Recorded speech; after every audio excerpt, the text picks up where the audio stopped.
సభా వేదికకి చేరుకోబోతున్నారు. వాళ్లతో పాటు కేంద్ర మంత్రులు కూడా చేరుకున్న ఆ విజువల్ ని మీరు చూడడం జరుగుతోంది. ఇటు సభా వేదిక నుంచి ప్రధాని మోదీ ఏం చెప్పబోతున్నారు, ఇటు అమరావతి పునః ప్రారంభ శంకుస్థాపన వేదికగా ఇటు ఆంధ్రప్రదేశ్కి ఎటువంటి వరాల జల్లు కురిపించబోతోంది కేంద్ర ప్రభుత్వం, ఇంకా ఎటువంటి ఆశని నెరవేర్చబోతోంది చూస్తున్నారు. డిప్యూటీ ముఖ్యమంత్రి పవన్ కళ్యాణ్, ఆంధ్రప్రదేశ్ డిప్యూటీ ముఖ్యమంత్రి పవన్ కళ్యాణ్ కూడా సభా వేదికకు చేరుకున్నారు. మంత్రి నాదెండ్ల మనోహర్తో ఆయన మాట్లాడుతున్న సందర్భాన్ని మీరు చూస్తున్నారు. మర్చిపోకండి, నాదెండ్ల మనోహర్ ప్రస్తుతం సభా వేదిక ఏర్పాట్లను ఆయన పర్యవేక్షిస్తున్న మంత్రుల బృందంలో ఆయన కూడా ఒకరు. ఆయన కూడా ప్రస్తుతం అక్కడికి చేరుకున్నారు. ఆయనతో పాటు ఆంధ్రప్రదేశ్ డిప్యూటీ ముఖ్యమంత్రి పవన్ కళ్యాణ్ సభా వేదికకు చేరుకున్నారు. అక్కడ ఉన్న వాళ్ళకి ఆయన అభివాదం చేసుకుంటూ వేదిక మీద ఆశీర్వైన సందర్భం. ఆయనతో పాటు కేంద్ర మంత్రి పెమ్మసాని చంద్రశేఖర్ కూడా వేదిక మీద ఉన్న సందర్భాన్ని మీరు చూడొచ్చు. ఒక్కసారిగా పవన్ కళ్యాణ్ రావడంతో అక్కడ ఉన్న వాళ్ళందరూ కూడా అమరావతి రైతులు పచ్చ జెండాలను రెపరెపలాడుస్తుంటే మిగతా వాళ్ళందరూ కూడా భారత జెండాన్ని రెపరెపలాడుస్తున్న సందర్భాన్ని మీరు చూస్తున్నారు. పవన్ కళ్యాణ్ వేదికకి చేరుకోగానే ఒక జోష్, ఒక ఉత్సాహం ఉన్న ఆ క్రౌడ్ లో ఒక్కసారిగా జోష్, ఉత్సాహం కనిపిస్తోంది. సభా వేదికకి ఒక్కొక్కరిగా చేరుకుంటున్నారు. ఆ మధ్య సీట్ లో కూర్చోబోతున్నారు ప్రధాని మోదీ. ఆయన పక్కన ఆంధ్రప్రదేశ్ ముఖ్యమంత్రి నారా చంద్రబాబు నాయుడు ఆసీనుడు కాబోతున్నారు. మరి కాసేపట్లోనే ఆంధ్రప్రదేశ్ రాజధాని అమరావతి పునర్నిర్మాణానికి శంకుస్థాపన పడబోతోంది. ఆ శంకుస్థాపన చేయబోతున్నారు ప్రధాని మోదీ. సభా వేదిక మీరు చూడొచ్చు. సభా వేదికకు సంబంధించి కూడా పూర్తిగా పూలతో అలంకరించడం జరిగింది. త్రివర్ణ పతాకాన్ని గుర్తు తెచ్చేలా ఇటు మూడు రంగులతో సభా వేదికను పూర్తిగా అక్కడ తీర్చిదిద్దిన విజువల్స్ మీరు చూస్తున్నారు. కేంద్ర మంత్రి రామ్మోహన్ నాయుడు, కేంద్ర విమానయాన శాఖ మంత్రి రామ్మోహన్ నాయుడు, ఇన్ఫాక్ట్ ఆయన మీద ఇప్పుడు చాలా పెద్ద బాధ్యత ఉందనే చెప్పుకోవాలి. ఈ నేపథ్యంలో ఈరోజు కేంద్ర విమానయాన శాఖ మంత్రి రామ్మోహన్ నాయుడు, అలాగే కేంద్ర మంత్రి పెమ్మసాని చంద్రశేఖర్, అలాగే కేంద్ర మంత్రి శ్రీనివాస భూపతి వర్మ, వీళ్ళు ముగ్గురు అక్కడ చేరుకోవడం. మరి కాసేపట్లో ప్రధాని మోదీ కూడా అక్కడికి చేరుకోబోతున్నారు. ప్రధాని మోదీని వేదిక మీదకి ఆహ్వానించే అవకాశం కనిపిస్తోంది.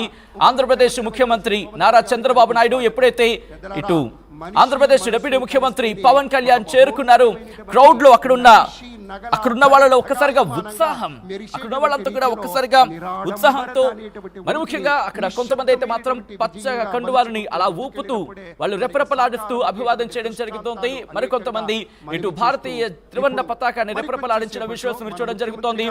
పోలీసులు మీరు చూస్తే మధ్యలో ఉన్న పోలీసులు అక్కడ ప్రతి అడుగును క్షుణ్ణంగా పరిశీలించడం జరుగుతోంది. ఎటువంటి ఉద్రిక్తతకు దారి తీయకుండా, అట్ ద సేమ్ టైం ఆ భద్రత విషయంలో ఎటువంటి ఇబ్బంది కలగకుండా ఏర్పాట్లు చేయడం జరిగింది. గవర్నర్ అబ్దుల్ నజీర్ కూడా అక్కడికి చేరుకున్నారు. సభా వేదిక మీద ఆశ్రమైన సందర్భం మీరు చూడొచ్చు. ఆయన రైట్ సైడ్ కేంద్ర మంత్రి రామ్మోహన్ నాయుడు, కేంద్ర విమానయాన శాఖ మంత్రి రామ్మోహన్ నాయుడు కూడా కూర్చున్న విశ్వాస్ మీరు చూడడం జరుగుతోంది. మరి కాసేపట్లో ఆంధ్రప్రదేశ్ కళల రాజధాని అమరావతి 2.0కు శంకుస్థాపన పడబోతోంది. రాజధాని అమరావతి కోసం 49,040 కోట్ల రూపాయలతో 74 ప్రాజెక్టులకు ప్రధాని మోదీ శంకుస్థాపన చేయబోతున్నారు. ఇప్పటికే సభా వేదిక దగ్గరకు చేరుకున్నారు. మరి కాసేపట్లోనే సభా వేదికకు చేరుకోబోతున్నారు ఆంధ్రప్రదేశ్ వైద్య శాఖ మంత్రి. చూడొచ్చు మీరు ఆన్ స్క్రీన్. ఆ తర్వాత మరికొంతమంది విజువల్స్ మీరు చూస్తున్నారు. ప్రధాని మోదీ అక్కడికి చేరుకున్నారు, సభా వేదికకి చేరుకున్నారు. మరి కాసేపట్లోనే సభకు చేరుకోబోతున్నారు ఆయన.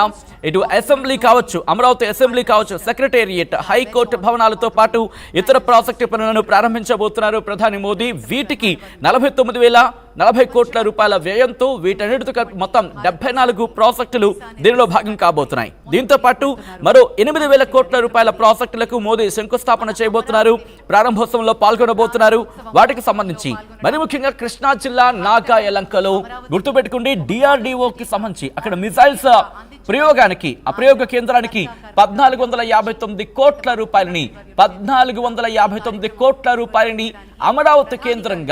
అమరావతి కేంద్రంగా భారత్కు ఉపయోగపడేందుకు అమరావతి కేంద్రంగా ఏర్పాటు చేయబోతోంది కేంద్ర ప్రభుత్వం అంటే అర్థం చేసుకోవచ్చు. ఇటు దేశానికి అభివృద్ధి పదంలో అమరావతి ముందుకు తీసుకువెళ్లడమే కాదు, రక్షణ రంగంలో కూడా కీలక భాగస్వామ్యం కాబోతోంది. కూటమి ప్రభుత్వం ప్రస్తుతం ఈ అంశానికి సంబంధించి మాట్లాడే అవకాశం కనిపిస్తోంది. దీంతో పాటు 100 కోట్ల రూపాయల వ్యయంతో విశాఖలో DPIIT చేపట్టే యూనిటీ మాల్కు, అలాగే 293 కోట్ల రూపాయలతో Guntakal west Mallappa gate railway over bridge నిర్మాణానికి సంబంధించి కావచ్చు, లేకపోతే ఇంతకు మించి మాట్లాడుకునే సందర్భంలో అఫ్ కోర్స్ దేని ప్రత్యేకత దాంతే, కానీ మాట్లాడుకునే సందర్భంలో